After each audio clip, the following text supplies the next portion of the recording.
Pixmania, quelle aventure! C'est plus qu'une simple boîte, en fait, on pourrait dire que Pixmania, en fait, c'est une véritable saga. Bonjour à tous, je suis Vincent Klingbeil et bienvenue dans cette nouvelle version du Tech Show.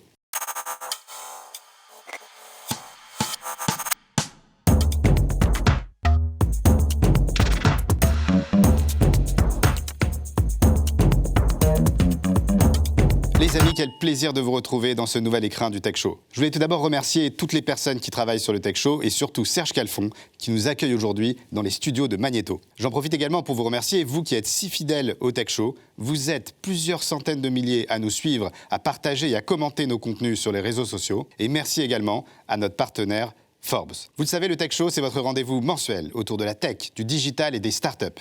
Chaque mois, nous recevons une personnalité, dirigeant d'un grand groupe, entrepreneur à succès ou expert du digital. Mais avant de vous dévoiler celui ou celle qui nous rejoindra aujourd'hui en plateau, voici le sommaire de l'émission.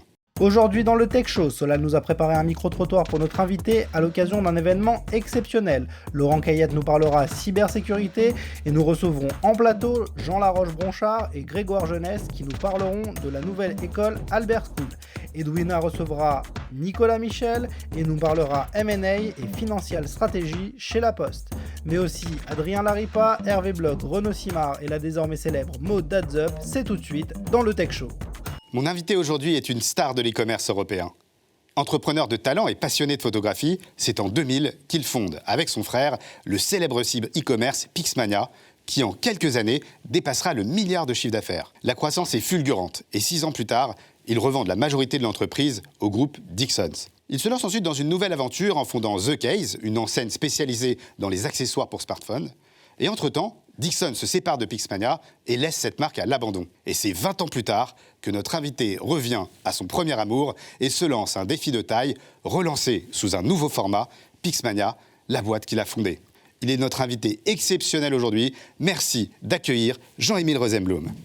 Bonjour Jean-Émile. Bonjour Vincent. Bienvenue dans le Tech Show. Alors là, je suis vraiment honoré et ravi de te recevoir dans le Tech Show. Pixmania, quelle aventure! C'est plus qu'une simple boîte. En fait, on pourrait dire que Pixmania, en fait, c'est une véritable saga. Ce qu'on va faire, c'est qu'on va d'abord parler de la première partie de l'aventure Pixmania, donc la création donc, en 2000. Et puis ensuite, tu vas nous parler de cette nouvelle aventure Pixmania, parce que 10 ans plus tard, tu te relances et sous un nouveau format dont on aimerait beaucoup parler.